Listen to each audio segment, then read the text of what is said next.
or 5 games, and what you would call background noise stuff that you guys don't pay attention to. But people have been critical of the program. I mean, would you say that Cougar Nation would have a different view of the group of players that you have right now if this was your first year here? I don't quite understand your question. Say it again now.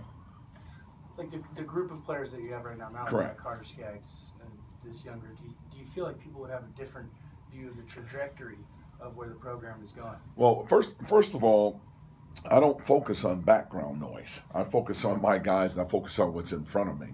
And I know where we're going with this program, so I don't necessarily worry about background noise. All I worry about is getting this team in the right frame of mind, getting enough talent into this program to get us where we need to get to.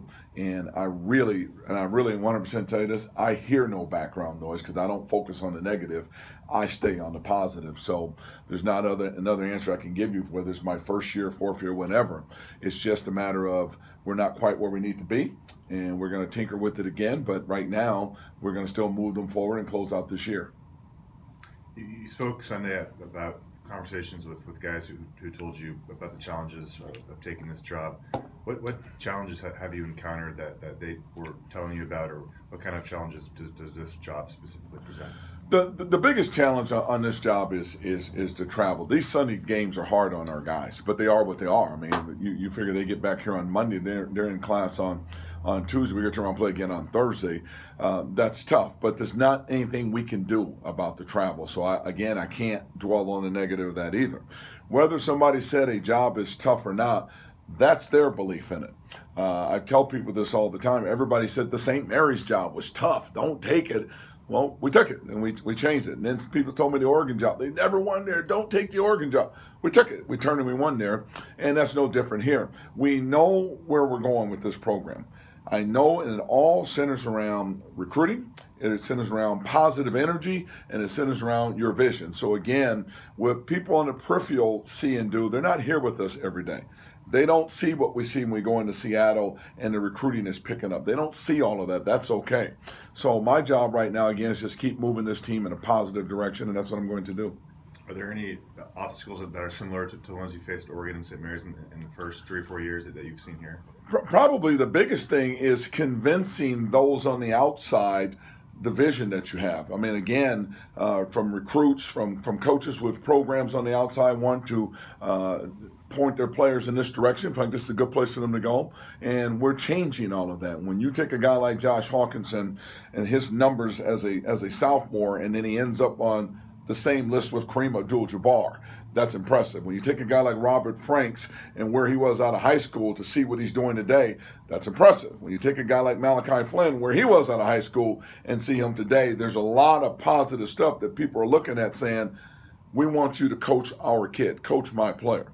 If we can get a piece or two here or there, this program will turn. So it comes down, in my opinion, again, to recruiting. And we're continuing to push that as we develop what's in the program right now.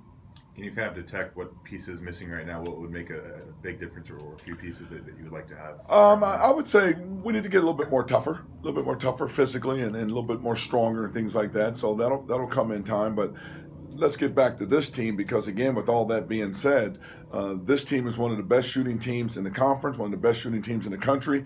They all come back next year, the entire team. We don't want to give up on this season, but I also know how good they're going to be with another year of experience underneath their belt and everything, and now going into these situations and in these arenas for not the first time, but they go back in there with a lot more confidence their second time around. There was a moment in the game where, against Oregon, where you guys were within 7 points. Milan Aqua fouled a three-point shooter, put the bucket in, and got the 4-point play, and then there was just a missed layup at the other end, and then 2 points, and Drick Bernstein kind of, it was just, he let his emotion go like, oh no, here we go again. I mean, when you get in those situations, like you said, you might not be showing them tape all the time, but what are you trying to teach them to kind of steer away from the, oh no, here we go again? Well, first of all, did Drick Bernstein tell you that's what he said? Here we go again?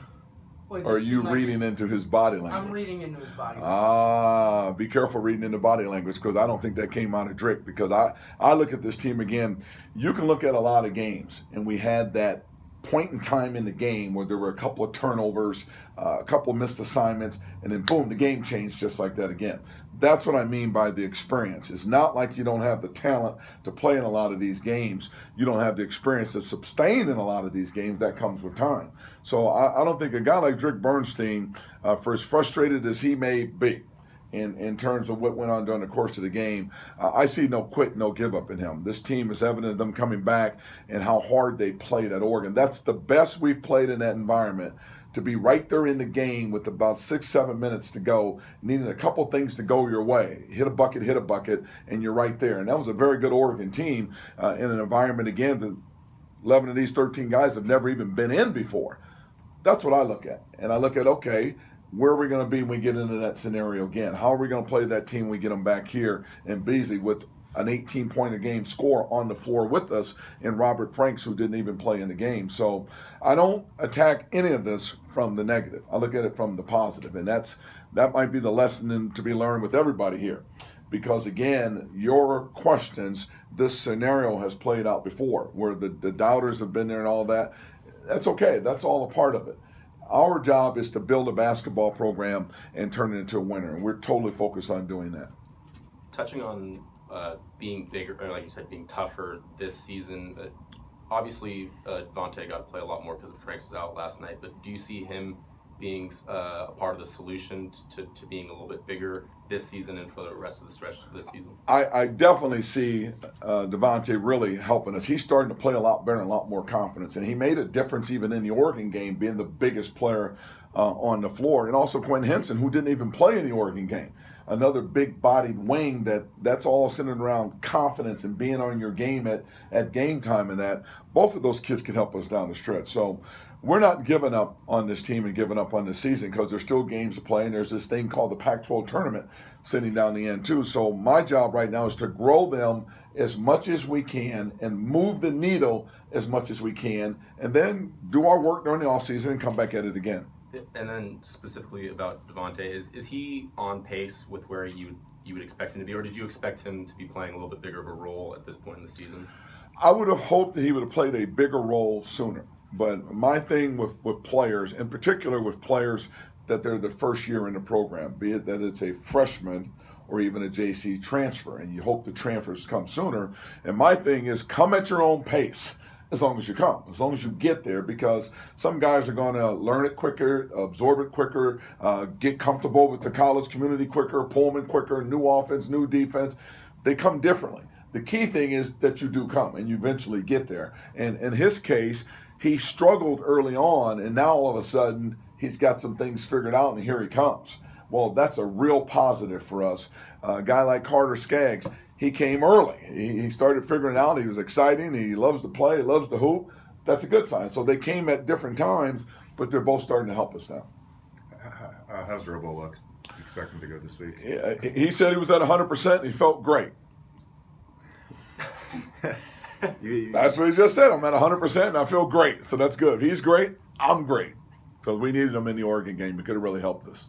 Is the toughness something that this team had down in Fullerton? That you guys won some close games, and is it something that you saw at some point in the season and then it maybe evaporated? Or there's no question about it, and that's the encouraging thing about this team. Early on, the blueprint was there, because when I say toughness, it's not only just a physical thing that I'm talking about. It's a mental thing. It's a mental toughness, again, to know your job and do your job on a possession-by-possession basis over 40 minutes of a game. And believe it or not, it's hard to do, particularly for young guys or guys who have not been in that situation before. The thing about Fullerton, we captured it, and we had it there, and we saw a glimpse of how good we could be.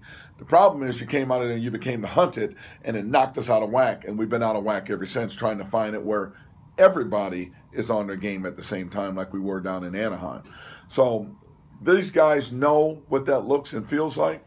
We've been trying to get it back the entire year, and if we can recapture it somehow these last few weeks, that would be a great thing for us.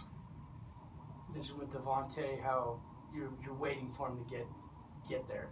Arenze, had a bit of a role for you guys the first 6-8 games, and then went maybe through that lull that young players go through. And it seems like he's starting to gain traction in the rotation. I mean, what can you say about how his season maybe has been up and down a little bit? Early on, he's another example that he was perfect for